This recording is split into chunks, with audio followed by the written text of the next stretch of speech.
朋友们，大家好，今天给大家来个第一视角的开箱啊！这3款产品全部都是来自德国拜雅的新产品，分别是一个头戴叫做阿凡图100，一个开放式的挂耳蓝牙耳机，型号叫做阿米罗200，还有一个是耳夹式的正无线耳机，这款的型号叫做阿米罗 Zero。在颜色方面，头戴的话是白色、棕色还有黑色，这一款的话像咱们拿到手上的是黑橙色，另外还有白色以及黑色。阿米罗 Zero 也是一样的。黑色、白色和黑橙色3款产品的售价也都是2000元这个区间的。阿凡图100的话是不到2000元，阿米罗200 1999，阿米罗 Zero 1799。简单介绍了3款产品的一些基本信息，接下来咱们就来详细的聊一下这3款新品。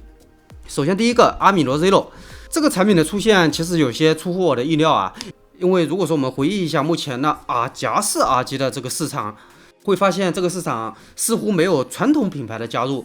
比如说像深海、拜亚、铁三角、AKG， 对吧？这些都是传统品牌，但是这些品牌都没有发布耳夹式的正无线耳机，一直到阿米罗 Zero， 可以说这是传统品牌的第一款吧。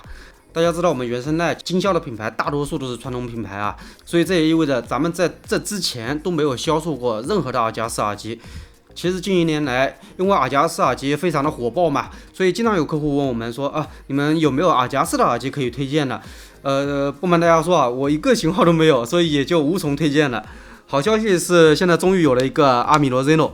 这种耳夹式的耳机。其实我一开始看到的时候，我就在想这种产品的意义在哪里，或者说使用场景是哪里？因为这种耳夹式的耳机是放置在我们耳朵外面的，天然的不隔音。这也就意味着，当您在听音乐的时候，外界的环境音您也是可以听到的，这当然就会在一定程度上干扰到我们的听音体验。此外，就是这种产品它是一个完全开放的结构，这也就意味着这种产品它是完全不隔音的。那在地铁上面为什么还能够看到那么多的人去使用呢？所以抱着这个疑问，我也试用了一段时间这种耳夹式的耳机，我才知道为什么。我认为最大的一个原因还是在于佩戴。虽然我个人对于入耳式的正无线耳机完全没有任何问题，但是我们也要考虑到其他人的这个佩戴需求。事实上是有很多朋友对于入耳式耳机都有些抵触，感觉入耳式耳机塞在耳朵里面不是特别的舒服。而这种耳夹式耳机的话，因为不用深入耳道，所以在佩戴方面它拥有着入耳式耳机所难以匹敌的优势。所以我认为佩戴因素是这种耳夹式耳机能成功的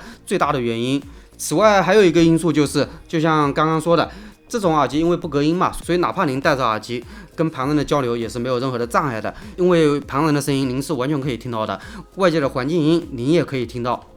但是这种耳夹式耳机在使用方面还是有一点需要您去适当注意一下的，就是这种耳夹式耳机因为它不隔音，所以当您在地铁上面使用的时候，由于背景比较嘈杂嘛，这个时候耳机里面的声音您就会感觉到听得不太清楚，您会不由自主的将耳机的声音去调大，因为只有调大才可以适当的掩盖掉地铁上面的嘈杂声音。那在音量调大之后，那这种比较高的分贝值，我认为对于我们的听力不是一件好事，所以这种耳夹式耳机我不是特别的推荐大家在地铁上面使用。在续航方面，耳机本体的一个续航是6个小时，耳机加盒子总续航是20个小时。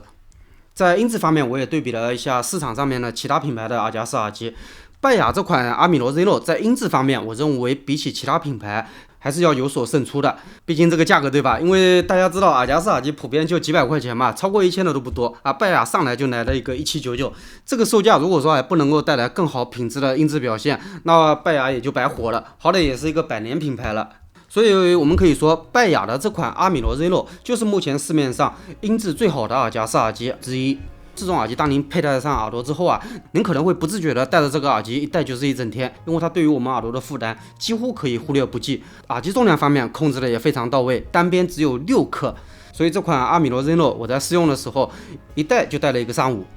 好，聊完阿米罗 Zero， 接下来咱们聊一下阿米罗200。这款耳机如果说从拜雅的这个产品路线出发的话，它是一款运动耳机，因为它拥有 IP54的防水防尘嘛。但是我认为阿米罗200的一个应用场景绝对不仅仅限于运动，而是可以更多的贴合到我们日常的生活。接下来咱们来仔细的聊一下这款阿米罗200。首先咱们先来一个与旧款的对比，也就是 Velour 200。最直观的区别在哪里呢？就是这个 Velour 200的这个耳挂是明显偏硬的，而阿米罗200的耳挂大家可以看到软得不得了。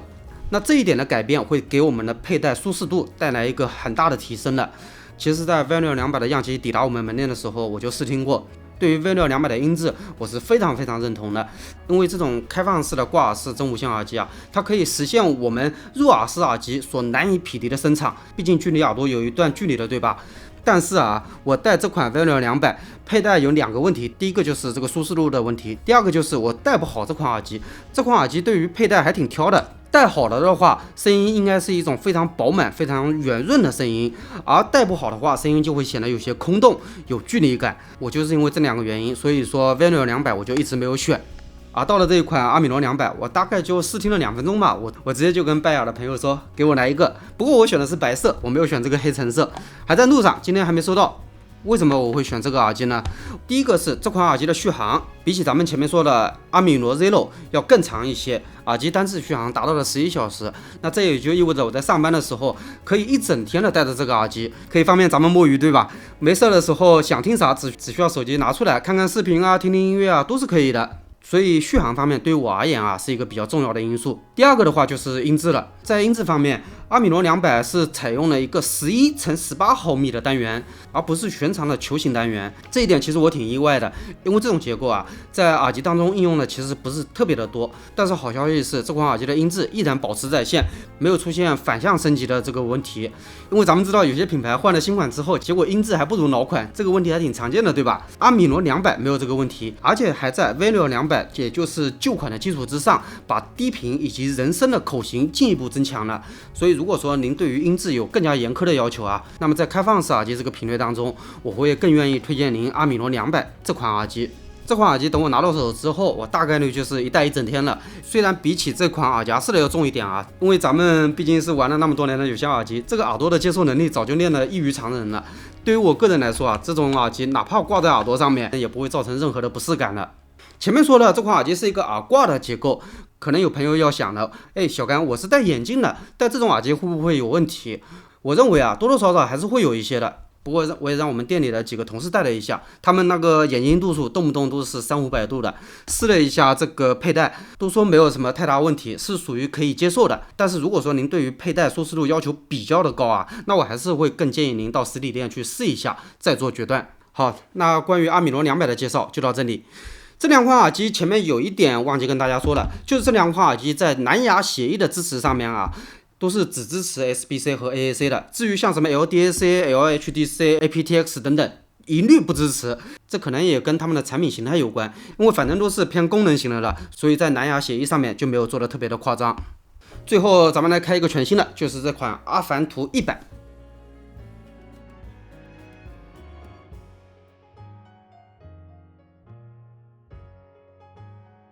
这里有一个布带，另外还有一根 Type-C 充电线，以及一根3.5的音频线，就没有其他的了。接下来咱们看一下耳机本体，大家看到这个耳机本体是不是会有一个感觉？那就是这款耳机真的好小啊！咱们来对比一下体积，这里也不跟其他品牌去比了，咱们就跟它自家的阿凡图300来比一下。可以看到这2个耳机的体积差异到底有多么的大。其实这种小耳罩的头戴蓝牙耳机，在市场当中一直是有朋友需要的，因为小嘛，它就不占地儿，对吧？而且在美观度方面也会更好。耳罩的话就是这个贴到咱们耳朵的这个部分，咱们称之为耳罩。大家可以看到这个耳罩的面积差异。那么为什么在阿凡图100之前没有品牌去做这种小型化的头戴蓝牙耳机呢？其实还是有的，因为拜耳之前就做过，型号叫做阿凡图，没有后缀就叫阿凡图。但是那款耳机它有一个很明显的毛病，就是夹头。没错的，就是当一个耳机做小了之后啊，这个时候佩戴感就一定会降低。大家可以看到，像阿凡图300这种耳罩，它的一个面积要比起阿凡图100要大了双倍不止。那这也就意味着耳机施加给我们头部的压力，它会更加均匀的分布，分布的面积也会更大，所以这在佩戴上面也会带来更舒适的一个表现。而这种小的蓝牙头戴耳机，除了压力更集中以外，还有一个很重要的原因就是不是包耳式的。像这个这么大，我们的耳朵是可以被这个耳机给包住的。当我们使用阿凡图300的时候，压力更多的是分布在耳朵的周围的。而这种小尺寸的蓝牙头戴耳机，它的压力是给到了我们耳朵的，所以这也会带来一些佩戴感上面的差异。这就是为什么这么多年以来，很少有品牌愿意涉足小尺寸蓝牙头戴耳机的最大的原因了。铁三角、深海、AKG、BOSS、宝华等等都没有做过这种小尺寸的压耳式头戴蓝牙耳机。而拜亚的话，终于是在阿凡图之后又再次涉足了这个领域，但是好就好在这一次的升级做得非常的成功。首先咱们先来看一下这个耳垫，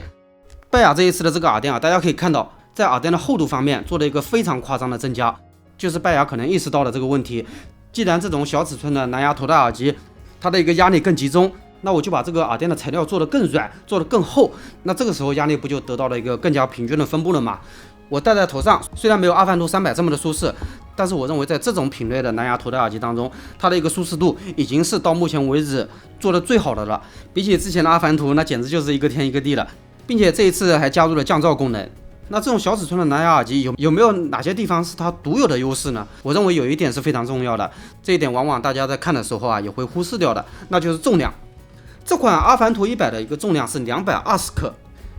而这款阿凡图300的话，它是319克，两者之间整整差了99克的重量。2两的一个重量，如果说您拿在手上啊，感知可能不是特别的明显，但是您戴在头上，戴上1个小时之后，您就会感觉到220克和319克之间的这种差异了。所以大的包耳式压力分布更均匀，它更夹耳，但是它重量更重；小的重量又更轻。如果我们仅从佩戴角度来说的话，我认为这两款耳机应该算是打个平手的。还有一点，就是这一次拜亚将这个头梁进行了一个全新的设计，因为之前那个阿凡图这里用的是那个塑料件嘛，特别容易出现头梁断裂的一个情况。这一代采用了一个铝合金的结构，这个问题也算是被彻底的解决掉了。所以咱们结合小巧、方便、佩戴舒适以及音质上面的优化等等这几个因素叠加到之后啊，所以我认为阿凡图100这一次拜亚做的非常的成功。接下来咱们就来说一下音质。咱们原生态目前在销售的蓝牙头戴耳机很多嘛，像索尼的 WH-1000XM6、拜亚之家的阿凡图300，还有森海塞尔的 Momentum 4，对吧？接下来森海还有个新款叫 HDB630，这其中最典型的两个产品，也就是森海塞尔的 Momentum 4和索尼的6代，是明显的往流行方向去靠拢的，以至于声音听起来，从我们的角度来看啊，是缺少了一些哈-性的，就是声音有一些涂抹感，而且在中低盘方面做的特别的能量强化。而拜亚不一样，拜亚其实很早之前就开始做蓝牙头戴耳机了，除了前面说的阿凡图以外，还有一个叫做阿米罗。这两款耳机在音质方面都有着独特的追求，但是可惜啊，市场表现不是特别的好。阿凡图前面咱们已经说过了，就是夹头嘛，而阿米罗蓝牙款的话，用的单元和阿米罗有线版是完全一样的，这让阿米罗蓝牙款的声音逼真度在蓝牙耳机当中是一骑绝尘的一个存在。但是啊，阿米罗蓝牙款的这个体积实在是太大了，不能折叠，也没有降噪，所以市场接受度也不是特别高。不过我们通过这两款蓝牙头戴耳机，还是能够感觉到拜亚一直以来对于高音质的追求。那在阿凡图100这个耳机上面，能不能够感受得到拜亚传统的那个音质呢？我认为啊，我们从侧面还是可以感知一二的。虽然从音色角度分析，阿凡图100也是一款流行向的耳机，但是阿凡图100的解析度比起同价位产品要来得更高一些，声音的凝聚力也要更强。所以我认为阿凡图100与市面上同价位的产品去对比的话，还是有它自身独特的价值所在的。更不用说这个小巧精致的外观了，对吧？好了，那关于这3款蓝牙产品的分析，今天咱们就做到这里了。我们可以看到啊，近5年来，拜亚发力最猛的就是这个蓝牙产品线，包括但不限于耳夹式的阿米罗 Zero、开放挂耳式的阿米罗200、真无线的阿米罗300和阿米罗100、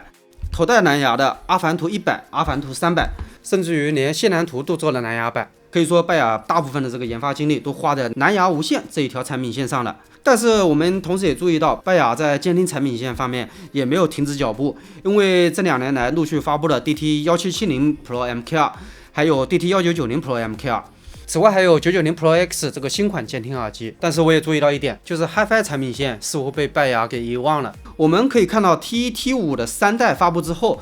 拜亚好像就再也没有动静了。所以在咱们节目的最后，我也希望拜亚能够将 T1 和 T5 或者说其他型号，也就是 HiFi 产品这一条线也进行一定程度的更新。虽然今天咱们聊的这几款蓝牙耳机都相当的能打，但还是不免给人一种有些厚此薄彼的感觉。因为我相信在全世界范围之内是有很多的发烧友对于拜亚有独特的感情的。我自己也是，我自己用的拜亚耳机是 DT880 的平底锅版本，就是2002年、2003年那个时候出的 DT880，主抗是250欧，我非常的喜欢那个耳机。到后面 T1 代、T2 代，我认为都是不错的产品。所以在节目的最后，咱们也来呼吁一下，希望拜亚能够将 HiFi 产品线早日更新，从而给我们发烧友带来不一样的听觉感受。好了，谢谢大家的观看，咱们下期再见。